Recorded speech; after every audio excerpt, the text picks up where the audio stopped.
Hello नमस्कार सभी को। RPSC first grade special education paper first GK. आज का जो हमारा टॉपिक है वो है स्वतंत्रता और विभाजन की ओर। इस टॉपिक के अंदर कौन कौन से सब टॉपिक आएंगे? इसमें आएंगे एक तो द्वितीय विश्व युद्ध के परिणाम स्वरूप राष्ट्रवादी प्रतिक्रिया, दूसरा है भारत छोड़ो आंदोलन, आज़ाद हिंद फौज एवं पाकिस्तान के मांग, थर्ड है युद्धोपरांत राष्ट्रीय परिदृश्य और फोर्थ है स्वतंत्रता एवं विभाजन। इन सभी टॉपिक से रिलेटेड इसमें क्वेश्चन बनेंगे। पहला जो क्वेश्चन है वो है राष्ट्रीय नियोजन समिति, राष्ट्रीय योजना समिति का गठन किसने किया? तो इसका आंसर है सुभाष चंद्र बोस ने, और इसका उद्देश्य था औद्योगिकरण पर आधारित भारत के आर्थिक विकास के लिए व्यापक योजना का निर्माण करना, और ये गांधी जी की चरखा नीति के विरुद्ध था। और इसका गठन कब हुआ? 1938 में। और कांग्रेस के कौन से अधिवेशन में इसका गठन हुआ? वो 51वां अधिवेशन था जिसमें इसका गठन हुआ राष्ट्रीय योजना समिति का। नेक्स्ट क्वेश्चन है कांग्रेस को ब्रिटेन को 6 माह में देश छोड़ने की अंतिम चेतावनी देनी चाहिए और ऐसा न कर पाने पर एक राष्ट्रव्यापी पूर्ण स्वराज्य के लिए आंदोलन चलाया जाना चाहिए। ये किसकी मांग थी? ये सुभाष चंद्र बोस की मांग थी, और ये मांग उन्होंने रखी थी त्रिपुरी अधिवेशन के समय 1939 में। देशभक्तों का देशभक्त किसे कहा गया है? गांधी जी ने कहा है और सुभाष चंद्र बोस को कहा है। भारत छोड़ो आंदोलन के प्रारंभ के मौके पर कहा था। द्वितीय विश्व युद्ध में भारतीयों का सहयोग प्राप्त करने के उद्देश्य से 8 अगस्त 1940 को वायसरॉय लिन लिथगो ने क्या घोषणा की? तो 8 अगस्त 1940 को वायसरॉय लिन लिथगो ने घोषणा की थी अगस्त प्रस्ताव की। और अगस्त प्रस्ताव के जो मुख्य प्रावधान थे वो इस प्रकार थे।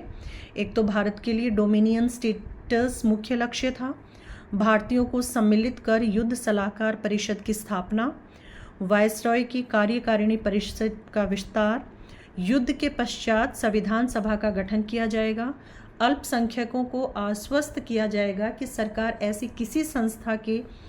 किसी संस्था को शासन नहीं सौंपेगी जिसके विरुद्ध सशक्त मत हो। इन आधारों पर भारतीय सरकार को सहयोग प्रदान करेंगे। कांग्रेस ने अगस्त प्रस्ताव को अस्वीकार कर दिया था और मुस्लिम लीग ने भी अगस्त प्रस्ताव को अस्वीकार कर दिया। गांधी जी के व्यक्तिगत सत्याग्रह प्रारंभ करने के क्या उद्देश्य थे?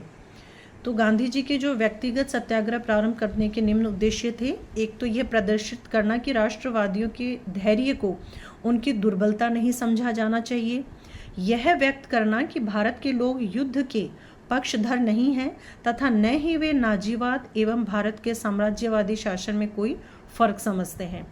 कांग्रेस की मांगों को शांतिपूर्वक स्वीकार करने के लिए सरकार को एक और मौका देना। 17 अक्टूबर 1940 को विनोबा भावे पहले सत्याग्रही बने और जवाहरलाल नेहरू दूसरे सत्याग्रही बने। नेक्स्ट क्वेश्चन है ब्रिटिश प्रधानमंत्री चर्चिल ने ब्रिटिश संसद सदस्य तथा मजदूर नेता सर स्टेफोर्ड के नेतृत्व में मार्च 1942 में कौन सा मिशन भारत भेजा? तो इसका आंसर है क्रिप्स मिशन। भारत के राजनीतिक गतिरोध को दूर करने के उद्देश्य से ये मिशन भारत भेजा था और युद्ध में भारतीयों को सहयोग प्रदान करने हेतु फुसलाना था। भारत छोड़ो आंदोलन की एक महत्वपूर्ण विशेषता थी कि देश के कई स्थानों में समानांतर सरकारों की स्थापना की गई। बलिया, तामलुक, सतारा के संदर्भ में बताइए। बलिया में केवल एक सप्ताह के लिए अगस्त 1942 में यूपी चित पांडे के नेतृत्व में इनकी सरकार ने स्थानीय जिलाधिकारी से शासन के सभी अधिकार छीन लिए और जेल में बंद सभी कांग्रेसी नेताओं को रिहा कर दिया। दूसरा है तामलुक, जो कि बंगाल में था, मिदनापुर में। दिसंबर 1942 में से सितंबर 1944 तक सशस्त्र विद्युत वाहिनी का गठन किया। सतारा, जो कि महाराष्ट्र में है, 1943 के मध्य से 1945 तक सबसे लंबे समय तक चलने वाली सरकार थी और सरकार की स्थापना में वाई.बी. चौहान, नाना पाटिल प्रमुख भूमिका में थे। भारत छोड़ो आंदोलन में महिलाओं ने सक्रियता से भाग लिया और प्रमुख महिलाओं के नाम बताइए। तो इसमें प्रमुख महिलाएं हैं अरुणा आसफ अली, सुचित्रा कृपलानी और उषा मेहता। 3 जून योजना क्या है?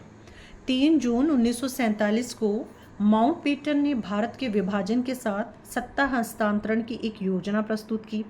इसे माउंटबेटन योजना के साथ ही 3 जून योजना के नाम से भी जाना जाता है कि जो माउंटबेटन योजना है वही 3 जून योजना है। सत्ता हस्तांतरण के लिए 24 मार्च 1947 को भारत का गवर्नर जनरल लॉर्ड माउंटबेटन को बनाया गया था। लॉर्ड माउंटबेटन का कार्यकाल था मार्च 1947 से जून 1948। और आज का आखिरी क्वेश्चन है, ब्रिटिश संसद ने भारतीय स्वतंत्रता अधिनियम 1947 कब पारित किया और इसे क्रियान्वित कब किया गया? तो ये अधिनियम पारित हुआ 18 जुलाई 1947 को और क्रियान्वित हुआ 15 अगस्त 1947 को, और 15 अगस्त 1947 को भारत को स्वतंत्रता दे दी गई। Thank you.